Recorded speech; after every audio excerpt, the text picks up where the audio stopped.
Sa loob lamang ng maikling 12 oras, basta tama ang kinakain, ang mga kaibigan nating may edad na ay pwedeng muling maibalik ang lakas ng kanilang mga binti. Maaring isipin ninyo na ito ay pagyayabang lamang, ngunit pakiusap, panoorin nyo ito hanggang dulo. Hindi ito eksaherasyon, kundi isang resulta na may tunay na basing siyentipiko. Alam nyo ba, ang isang malupit na katotohanan ay umaabot sa 99% ng mga nakatatanda o ating mga lolo at lola ang hindi talaga nakakaalam kung bakit ang lakas ng kanilang binti ay humihina araw-araw. Lalo na sa sandaling pagkagising sa umaga, hindi ba't madalas ninyong nararamdaman na ang inyong dalawang binti ay parang binuhusan ng tingga sa sobrang bigat at walang lakas? Hindi ito guni-guni lang at hindi rin ibig sabihin na dahil tumatanda na kayo ay dapat na ganyan na talaga. Sinasabi sa atin ng siyensya na kahit wala kayong sakit, sa sandaling lumampas kayo ng 60 anyos, ang kalamnan o muscle sa inyong katawan ay maaaring tumatakas o nawawala ng 3% bawat taon. Ito ay isang uri ng paghina na parang pinapakulo ang palakas sa tubig boiling frog effect sa simula. Ay hindi mo mararamdaman hanggang sa isang araw ay bigla mo na lang mapapansin na hinihingal ka na sa pag-akyat ng hagdan at ang pagtayo. Mula sa sofa ay kailangan na munang alalayan ng kamay, ngunit isang makabagong tuklas ang nagsasabi sa atin ng isang nakakagulat na katotohanan. Ang inyong katawan ay parang isang precision machine. Basta't nilagyan nyo ito ng tamang gasolina, kaya ninyong muling paandarin ang makinang responsable sa pag-aayos at pagpapalakas ng kalamnan sa loob lamang ng maikling 12 oras. Ang puntong ito ay napatunayan na sa maraming nakatatanda at ang resulta ay sapat na para sabihin nakakagulat. Ang susi ay nasa kaalaman kung ano ang dapat kainin. Sa pagbabahagi natin ito dito sa Gintong Lakas Wellness, kasama ako si Dr. James Reyes, eksklusibo nating ibubunyag ang 8 uri ng pagkain na napatunayan ng mga nangungunang pananaliksik at siyensya na makakatulong sa inyo na maibalik ang lakas ng binti sa loob ng 12 oras. Aayusin natin ang 8 pagkain ito mula sa ika-8 hanggang sa pinakamalakas sa ika-1. Magugulat kayo lalo na sa nasa ika-3 pwesto. Ang epekto nito ay mas mabisa pa kaysa sa maraming mamahaling supplement o gamot na nabibili sa merkado. May mga pag-aaral na natuklasan na ang pagkain nito araw-araw ay kayang pataasin ang lakas ng ibabang bahagi ng katawan ng higit sa 36% sa loob ng isang araw. Ngunit nakakapanghinayang na halos walang nakakaalam ng sikretong ito.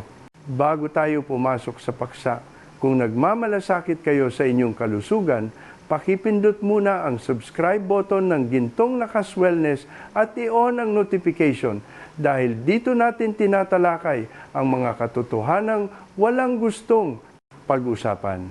Nais ko ring malaman kung handa kayong sumama sa akin sa paglalakbay na ito. Kung pinapanood nyo ang video na ito at nararamdaman nyo ang sitwasyon, mag-type ng 1 sa comment section. Kung hindi naman mag-type ng 0, kung kayo ay nahihirapan sa ganitong uri ng karamdaman, mag-iwan ng mensahe sa comment section at sisikapin kong sagutin ang inyong mga tanong. Sige, simulan na nating mula sa ika-8 sa listahan. Ito ang simula ng lahat ng pagbabalik lakas. Bagamat hindi ito ang pinakamalakas, ito ay napakahalaga. Ika-8 buto ng kalabasa, pumpkin seeds. Siguradong hindi nyo aakalain na ang ika-8 sa listahan ay ang maliit na bagay na madalas nating nakikita kapag nagmemeryenda ang buto ng kalabasa. Ang bisa nito sa mabilis na pagbabalik ng lakas ng binti ay madalas na nababaliwala ng marami. Ang dahilan kung bakit napakalakas ng buto ng kalabasa ay dahil naglalaman ito ng napakaraming magnesium. Ano ba itong magnesium? Isipin nyo na lang na ito ay parang langis o lubricant para sa ating mga kalamnan. Sa bawat pag-urong at pag-relax ng ating kalamnan, kailangan nito ang lubricant na ito para tumulong Kung kulang nito ang katawan, ang komunikasyon sa pagitan ng kalamnan at ugat ay magkakaproblema. Ang tao ay madaling pupulikatin, makakaramdam ng pagod, at kapag naglalakad ang talampakan ay maninigas at hindi susunod sa gusto mong galaw. May dayuhang pag-aaral na nakatuklas na sa mga nasa edad 60 pataas, ang mga may sapat na lubricant sa katawan ay mas magaan maglakad at hindi madaling mapagod ang binti. Samantalang ang mga kulang sa lubricant na ito, ang pagod na nararamdaman ay halos doble kumpara sa iba. Kaya tingnan nyo ang pagkain ng isang dakot nito araw-araw, mga 2 kutsara, ay sapat na para punan ang critical na lubricant na ito sa katawan. Sa loob ng ilang oras, mararamdaman nyo na ang pag-relax ng inyong kalamnan at magsisimula na itong mag-ayos ng sarili. Paano ito pinakamagandang kainin?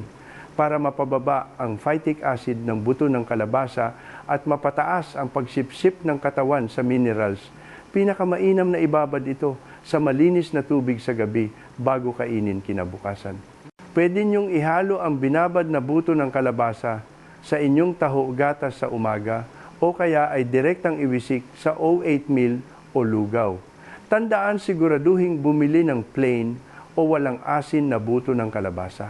Ang simpleng paraang ito ay mabilis na magpapawala ng paninigas ng inyong binti at ang epekto ay higit pa sa inyong inaasahan.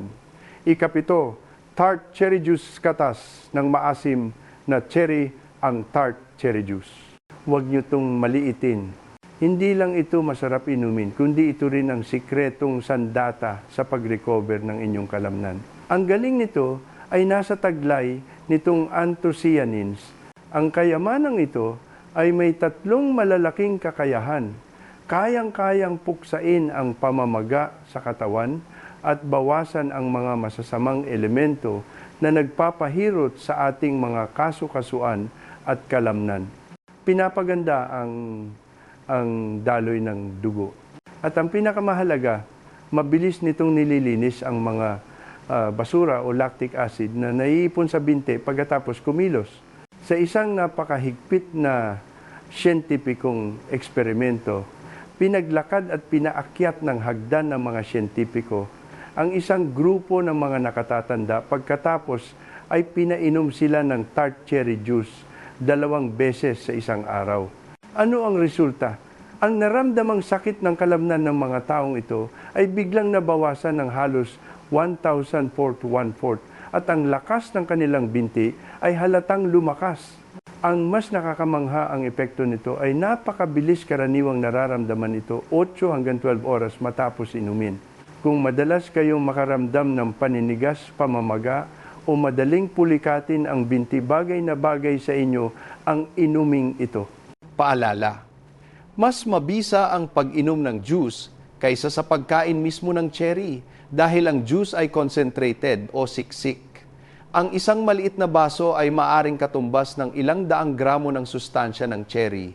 Paano ito pinakamagandang kainin? Kapag bumibili, siguraduhin basahin maigi ang label at piliin ang nakalagay na 100% pure tart cherry juice na walang dagdag na asukal. Iminumungkahi kong uminom ng isang maliit na baso, mga 180 hanggang 240 ml pagkatapos ng ehersisyo o bago matulog sa gabi. Kung masyadong maasim, pwedeng lagyan ng kaunting tubig. Sa simpleng pagbabagong ito, malaki ang posibilidad na paggising nyo kinabukasan, mararamdaman nyong mas may lakas kayong tumayo, maglakad at umakyat ng hagdan at hindi na gaanong naninigas ang binti. Ika-6, nilutong spinach. Ang ika-6 ay ang pinakakaraniwang gulay sa ating hapagkainan, ang spinach. Kahit mukha itong simple, pagdating sa pagbabalik ng lakas ng binti, isa itong nutritional treasure chest na madalas minamaliit. Ang galing ng spinach ay nasa taglay nitong saganang nitrates. Kapag nakain na ito at nasa tiyan, nagiging isa itong traffic enforcer na ang tawag ay nitric oxide. Ang traffic enforcer na ito ay mag-uutos sa mga ugat sa inyong buong katawan, lalo na sa binti, na palawakin ang daanan para mas mabilis na makadaloy ang mga sasakyan dugo. Kapag lumuwag ang daan, ang masustansyang dugo ay rumaragasa papunta sa kalamnan ng inyong binti na nagdadala ng sapat na oxygen at sustansya. Dahil dito, mabilis makarecover ang inyong kalamnan, gumaganda ang koordinasyon, at natural na hindi kayo madaling mapagod sa paglalakad. Dito, kailangan nating bigyang diin. Dapat ay nilutong spinach. Bakit? Dahil ang hilaw na spinach ay mayroong oxalic acid na humaharang sa pagsipsip natin ng sustansya. Kapag niluto ito, nababawasan ng malaki ang elementong ito, kaya mas madaling makuha ng ating katawan ang mga sustansya. May pag-aaral na natuklasan na ang mga may edad 65 pataas na kumain ng isang serving ng nilutong spinach sa loob lamang ng 12 oras ay nagkaroon ng nakikitang pagbilis sa paglalakad at tibay ng binti. Paano ito pinakamagandang kainin? Para mapanatili ang sustansya, pinakamainam na igisa ito. Saglit na may kaunting bawang at mantika o kaya ay steam. Iwasang ibabad sa kumukulong tubig nang matagal dahil mapupunta lang sa tubig ang mga sustansya. Pwede niyong gawing side dish ang nilutong spinach o ihalo sa sabaw, lugaw o itlog. Kung kaunting lakad lang ay sumasakit o nangangawit na ang inyong binti, subukang magdagdag ng nilutong spinach sa bawat kainan. Sa loob ng isang araw, maaaring maramdaman nyo na ang dahan-dahang pagbabalik ng lakas ng inyong binti. Ikalima, lentils o lentil beans. Ang sumunod na ikalima ay isang pagkaing mukhang hindi pansinin at simple ang lentils. Kahit hindi ito mahal, ang benepisyong dala nito sa inyong binti ay totoo at sigurado. Ang isang maliit na butil nito ay may 3 kayamanan: enerhiya, pagkakain. Magbibigay ito ng lakas sa inyo ng ilang oras at hindi kayo agad gugutumin. Magandang protein. Ito ang materyales sa pag-aayos ng kalamnan. Iba't ibang maliliit na piyesa tulad ng iron. Ito ang nagpapatakbo ng maayos sa inyong kalamnan. Ang pinakamahalaga ang enerhiya nito ay dahan-dahang inilalabas, kaya hindi nito aakyat baba ang inyong blood sugar na parang roller coaster. Napakahalaga nito para sa ating mga may edad na, dahil kapag hindi stable ang asukal sa dugo, madaling manlambot at manghina ang binti. May pag-aaral na natuklasan na ang mga nakatatanda na kumakain ng isang mangkok ng lentils araw-araw pagkalipas ng 2 linggo ay may 22% na mas mataas na tibay ng binti kumpara sa mga kumakain lang ng puting kanin o tinapay. Mas matatag silang tumayo at mas mabilis ang reaksyon ng kalamnan. Ang mas malalim na sikreto ay may switch sa lentils na naguutos sa kalamnan na mag-umpisa ng magtrabaho at ayusin ang sarili para maging mas matibay. Paano ito pinakamagandang kainin? Lutuin ang lentils kasama ang kaunting turmeric powder at bawang para maging malapot na sabaw. Napakadali nitong ma-absorb ng katawan. Huwag na huwag bibili ng mga dilatang lentils dahil sobrang dami ng asin noon. Kung iinom kayo ng isang mangkok nito sa tanghalian o hapunan, posibleng paggising nyo kinabukasan, mararamdaman nyong mas matatag at mas malakas ang inyong mga paa. Ika-4, salmon. Ang ika-4 ay salmon. Hindi lang ito maganda sa puso. Para sa mga kaibigan nating may edad na ito, ay parang red engine para sa pag-aayos ng kalamnan. Ang galing ng salmon ay nasa 3 sandata nito na nagsisilbi sa inyo. Magandang protein, pang-repair ng kalamnan. Vitamin D tumutulong para ikondisyon ang calcium sa buto at kalamnan. At ang pinakamalupit ang omega, 3 fatty acids. Para saan ang omega 3 na ito? Ito ang bumbero ng katawan. Pag tumatanda tayo, laging may mga hindi nakikitang apoy o pamamaga sa ating mga kasukasuan at kalamnan na nagdudulot ng paninigas at sakit. Ang omega 3 ay direktang pupunta sa mga lugar na ito para patayin ang apoy. May pag-aaral na natuklasan na ang mga nanay na kumain ng salmon 3 beses sa 1 linggo pagkalipas lang ng 10 araw ay tumaas ang lakas ng binti ng halos 1,400, 1/4. Hindi na sila naninigas pagtayo at mas magaan ang pakiramdam sa paglalakad. Paano ito pinakamagandang kainin? Pinakamainam na bumili ng wild-caught deep sea salmon dahil mas mataas ang content ng magandang langis nito. Mas simple ang luto, mas maganda. I-oven bake o ipan-fry ng bahagya pigaan ng lemon at lagyan ng herbs. Huwag na huwag gagamit ng matatamis na sauce at huwag itong ipiprito sa maraming mantika deep fry. Sa hapunan, kumain ng isang piraso na kasing laki ng palad. Kinabukasan ng hapon, maaaring maramdaman nyo na nabawasan ang sakit ng binti at mas may lakas na kayo. Ikatatlo, quinoa. Ngayon narito na tayo sa pinaka-inaabangang ikatatlo. Lakas loob kong sasabihin na 90% ng tao ay maling kumain nito o di kaya ay hindi pa ito natitikman. Para sa mga nakatatanda na gustong lumakas ang paa pero ayaw kumain ng maraming karne. Ito ang muscle gold ng mundo ng mga halaman, ang quinoa. Ang pinakamahiwagang katangian ng quinoa ay isa itong complete plant protein. Anong ibig sabihin nito? Para maging matibay ang kalamnan, kailangan nito ng 9 na magkakaibang ladrillo amino acids at bawal kulangin kahit isa. Karamihan sa mga halaman tulad ng kanin at noodles ay kulang ng 1 o 2 klase ng ladrillo kaya kailangan pang samahan ng ibang ulam. Pero ang quinoa, isang bagsakan lang dala na niya ang kumpletong 9 na ladrillo. Ang pagkain nito ay parang pagbibigay ng kumpletong materyales sa pagtatayo para sa inyong kalamnan. Natural na mas mabilis ang pag-recover at paglaki ng kalamnan. Hindi lang yan mayaman din ito sa magnesium at potassium, mga bagay na nagpapalakas at tumutulong maghatid ng masustansyang dugo sa binti. May pag-aaral na natuklasan na sa pagpapalit lang ng puting kanin sa quinoa, sa loob lang ng 1 araw ay nabawasan na ang sakit ng kalamnan. May eksperimento rin kung saan ang mga nakatatanda na kumain ng quinoa sa tanghalian ay mas maganda ang performance sa paglalakad kinabukasan kumpara sa mga kumain ng tinapay. Paano ito pinakamagandang kainin? Ang quinoa ay may mapait na balat sa punin kaya bago lutuin, ilagay ito sa salaan at hugasan ng maigi sa dumadaloy na tubig. Pagkatapos isaing lang ito, parang kanin. Pwede nyo itong ihalo sa itlog at spinach sa umaga o gawing pamalit sa kanin sa gabi.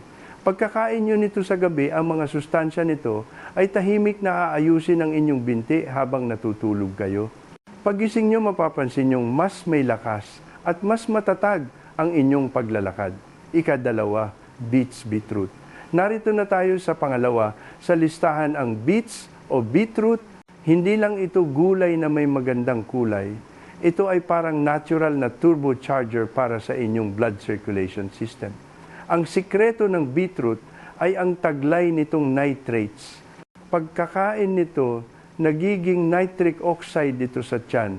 Ang traffic enforcer na ito ay may malaking kakayahan. Agad nitong uutusan ang lahat ng ugat sa katawan, lalo na sa binti. Atensyon! Palawakin ang daan para bumilis ang mga sasakyan.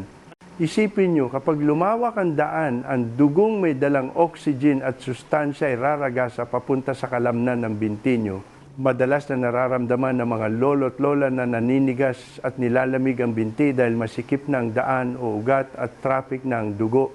Ang beets ang mag-aayos at magpapaluwag ng daan. Kapag busog sa sustansya ang kalamnan, natural na lalakas ito at bibilis ang reaksyon. May napakarespetadong pag-aaral na nagpakita na ang grupo ng mga nakatatanda na pinainom ng beetroot juice ilang oras bago maglakad ang resulta. Ang bilis ng lakad at lakas ng binti nila ay biglang tumaas ng average na 19%. Ang epekto nito ay masasabing agaran. Paano ito pinakamagandang kainin? Hindi kailangang hilaw, pwedeng i-steam, i-bake o i-juice, pareho lang ang epekto. Kung pipiliin yung uminom ng purong beetroot juice, siguraduhin walang dagdag na asukal. Iminom mo kahit kung uminom ng isang maliit na baso, mga 150 ml sa umaga, nang walang laman ang tiyan o kalahating oras bago maglakad-lakad. Halos agad na mararamdaman ng binti nyo ang paggaan at hindi madaling mapagod. Ginagamit din ito ng mga profesional na atleta bago lumaban para mapabuti ang kanilang performance. Ikauna, bone broth, sabaw ng buto, bulalo broth. Ngayon ihahayag na natin ang kampiyon. Kung ang mga naunang pagkain ay naglalagay ng gasolina at langis sa inyong kalamnan, ang nasa unang pwesto naman ay inaayos mula sa ugat ang buong suporta ng inyong ibabang bahagi ng katawan kasama ang kalamnan, kasu-kasuan at buto. Ito ang walang kaduda-dudang hari sa listahan, ang bone broth o pinakuluang sabaw ng buto. Huwag niyo itong ipagkamali sa ordinaryong sabaw ng karne na iniinom natin. Ang tunay na bone broth ay liquid gold.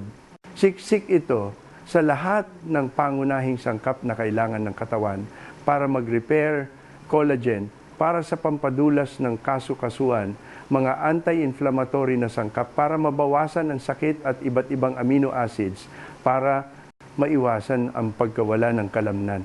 Dalawang malaking bagay ang ginagawa nito, sabay nilalagyan ng langis ang naninigas na tuhod at bukong-bukong dinadala ang glue o pandikit na kailangan sa pag-aayos ng kalamnan direkta sa dapat kalagyan. May pag-aaral na nagpakita na pagkatapos uminom ng bone broth na mayaman sa collagen, sa loob lang ng 24 oras, nagkaroon ng malinaw na pagbuti sa galaw ng binti. Sa loob ng 1 linggo, ang lakas ng kalamnan at flexibility ng katawan ay tumaas ng average na 36%.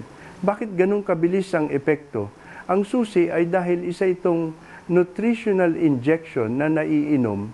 Lahat ng sustansya ay nalusaw na sa sabaw dahil sa tagal ng pagkulo. Hindi na mahihirapan ang tiyan nyo na tunawin to. Pagkainom, sip-sip agad ng katawan. Maraming nakatatanda ang nagsabi na matapos maglakad o gumawa ng gawaing bahay ang pag-inom ng mainit na bone broth ay mabilis na nagpapawala ng paninigas. Sa loob ng ilang oras, mas matatag at kumpiyansa na silang maglakad. Paano ito pinakamagandang kainin? Gumawa sa bahay gamit ang buto ng baka, beef bone o manok. Lagyan ng kaunting apple cider vinegar para matulungan na mailabas ang sustansya mula sa buto. Pakuluan sa mahinang apoy, simmer nang hindi bababa sa 12 oras para sa pinakamagandang resulta. Ang pinakamagandang oras ng pag-inom ay sa umaga ng walang laman ang tiyan o pagkatapos kumilos. Uminom ng 1 tasang mainit-init mga 200 ml. Magbibigay ito ng halos agarang sustansya sa inyong binti at aayusin at palalakasin nito ang inyong kalamnan at kasu-kasuan mula sa pinakaugat. Para sa mga lolo at lola na namumroblema sa panghihina ng paa ang bone broth, ay hindi lang basta sabaw ito ang ultimate fuel para mapatakbo ang inyong mga binti. Ngayong alam na natin kung anong kakainin, kailangan din nating malaman kung paano ito kakainin para sa pinakamagandang resulta. Narito ang 5 napatunayang epektibong morning routine secrets para makuha ninyo ang 120% na epekto ng mga pagkain ito. Sikreto, una simula ng araw, gamit ang isang functional drink. Para sa mga binti ng ating mga nakatatanda, ang pag-inom ng beetroot juice o tart cherry juice sa umaga bago kumain ng kahit ano o walang laman ang tiyan ay isang ugaling magpapabago ng laro. Kapag ininom ito ng walang laman ang tiyan, ang sustansya ay mabilis at buong-buong masisipsip ng katawan nang walang sagabal. Parang nagpadala ka ng advance party para ayusin ang mga ugat at patayin ang pamamaga sa kalamnan bago ka pa man magsimula ng araw. Pagkilos nyo, mararamdaman nyo agad na mas flexible ang binti at bawas ang paninigas. Sikreto, dosamahan ang muscle engine ng long-lasting fuel. Kapag kumain kayo ng salmon o bone broth, mga materyales, sa pagtatayo, siguraduhing samahan ito ng quinoa o lentils, ang pangmatagalang gasolina. Ang kalamnan nyo ay hindi lang nangangailangan ng protein para mag-repair, kailangan din ito ng tuloy-tuloy na enerhiya para gumana. Ang puting kanin at noodles ay parang dayami, malakas ang apoy, pero mabilis mawala kaya madaling manghina ang tao. Ang quinoa at lentils naman ay parang uling tuloy-tuloy at matagal ang alab, kaya may lakas ang binti nyo buong araw. Sikreto 3, samantalahin ang golden repair window pagkatapos mag-ehersisyo. Tandaan ang pro tip na ito. Pagkatapos ng inyong ehersisyo o simpleng paglalakad sa umaga sa loob ng 20 hanggang 3 minuto, uminom ng mainit na bone broth. Sa oras na ito, ang inyong kalamnan ay parang tuyong espongha na sobrang lakas sumipsip ng sustansya. Ang mainit na bone broth kasama ang mga pandikit at langis nito ay agad na masisipsip at didiretso sa mga parte na kailangang ayusin. Napakaganda ng epekto nito. Sikreto 4 mineral balm para sa pulikat. Kung kayo ay madalas pulikatin sa gabi o umaga, ang sikretong ito ay para sa inyo. Sa umaga, kumain ng 1 hanggang 2 kutsara ng binabad na buto ng kalabasa. Madalas ang pulikat ay dahil kulang sa magnesium at potassium ang katawan. Ang pagbabad sa buto ng kalabasa nang magdamag ay nag-aalis ng mga humaharang sa absorption, kaya magagamit ng buo ng katawan ang mga lubricant na ito. Sikreto 5, isama ang blood vessel cleaner sa bawat kainan. Magdagdag ng kaunting nilutong spinach sa inyong almusal. Napakasimpleng gawin, pero malaki ang balik. Pwedeng ihalo sa quinoa o sa itlog. Kung gagawin ito araw-araw, ang traffic enforcer sa spinach ay tuloy-tuloy na lilinisin at paluluwagin ang mga ugat sa binti. Ang lakas ng epekto ay wala sa dami ng kinain sa isang upuan, kundi sa pagiging tuloy-tuloy nito araw-araw. Ang 8 pagkaing natutunan ninyo ngayon ay hindi lang simpleng listahan ng pagkain. Ito ay isang kompletong repair toolkit para sa kalamnan ng binti na nagtutulungan. Mula sa buto ng kalabasa na nagbibigay ng pampadulas hanggang sa tart cherry juice na pumapatay ng pamamaga. Mula sa beets na nagpapaluwag ng daanan ng dugo hanggang sa bone broth na nagbibigay ng matibay na pundasyon. Kapag pinagsama-sama nyo ang mga ito ang inyong magiging ultimate weapon para maibalik ang lakas ng binti, mawala ang pagod at muling magkaroon ng malusog na sigla. Pakiusap, tandaan ninyo, ang panghihina ng binti ay hindi tatak ng pagtanda na dapat nyo na lang tanggapin. Madalas, ito ay dahil lang kulang ang inyong katawan ng ilang kritikal na gasolina o pyesa. At kapag naibigay nyo na ang mga ito, agad na susuklian kayo ng inyong mga binti ng totoong resulta. Mararamdaman ninyong mas may lakas kayong maglakad, mas magaan ang hakbang, at muli ninyong makakamit ang kumpiyansa na pumunta saan man ninyo gusto nang walang takot. Ang lahat ng ito ay nagsisimula sa inyong pinggan.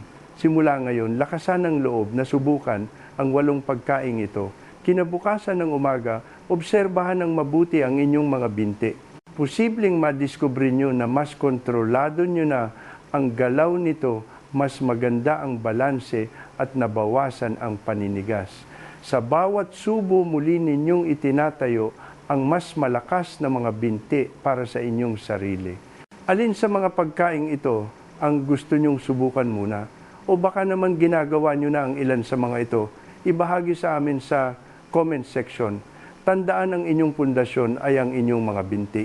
Basta taalagaan nyo sila gamit ang tamang karunungan. Dadalhin nila kayo sa mga lugar na mas malayo pa sa inyong inaakala.